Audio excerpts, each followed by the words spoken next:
hindi na ako mapadala ng mga door to door, yung mga pagkain.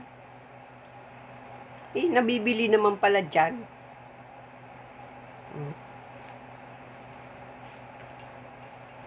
Mahal pa dito. Kaya yung huli kong padala, nagpadala ako ng mga peanut butter, mga canned food. Ay, nabibili naman pala dyan na ate Ami. Mga imported ang nabibili na ate Ami. At nakakabili pala dyan sa yan? Shopee, kung anong gusto mong bilihin. Mabibili mo. Pag nagpunta dyan sa mall, sa Pilipinas, ay sa Dait. Yung SM, merong SM sa Dait. Makakapunta dyan. May mga mga imported na pagkain dyan. Kaya mabibili. At mura pa kaysa kang mga presyo dito. Mahal. Kaya hindi na ako mapadala ng mga pagkain, mga dilata,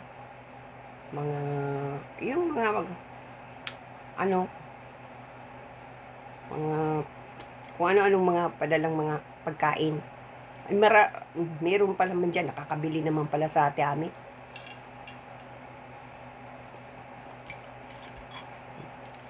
Kaya nagpadala ako, akala ko wala dyan. Kaya meron pala.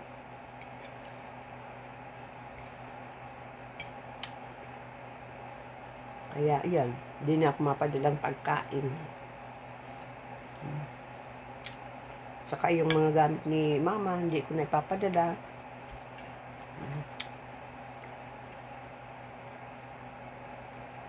Kasi naka-stock na yun ng maraming taon doon sa Bahay Nagari 2021.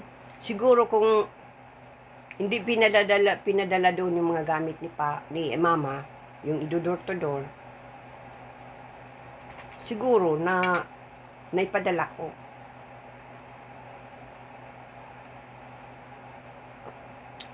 Sabay doon sa mga gamit na mga kahuna papa na pinadala ko.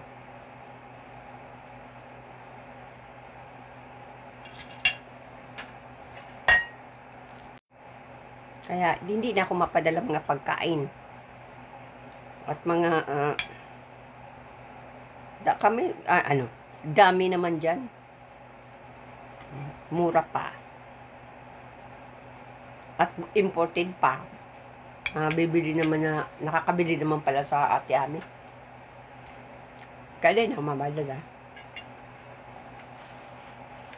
Meron pala dyan. At kung gustong mag-order sa Shopee, nakaka-order sila. Kaya kung anong gustong ang ordering. Kaya hindi na ako mapadala ng yan.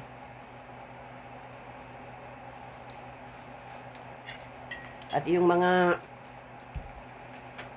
gamit ni mama na naiwan doon kagari ng ilang taon, ipapamigay ko na lang. Kasi na yun, mga luma na.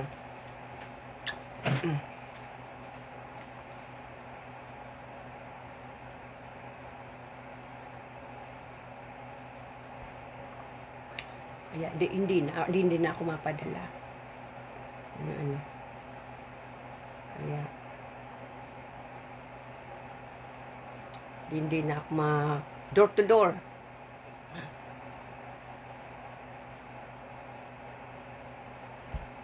Kasi yung mga pinadala ko, syempre yung yung ibang gamit ni mama, gamit ni papa, tapos yung mga damit na hindi naman kasya sa akin. Yan.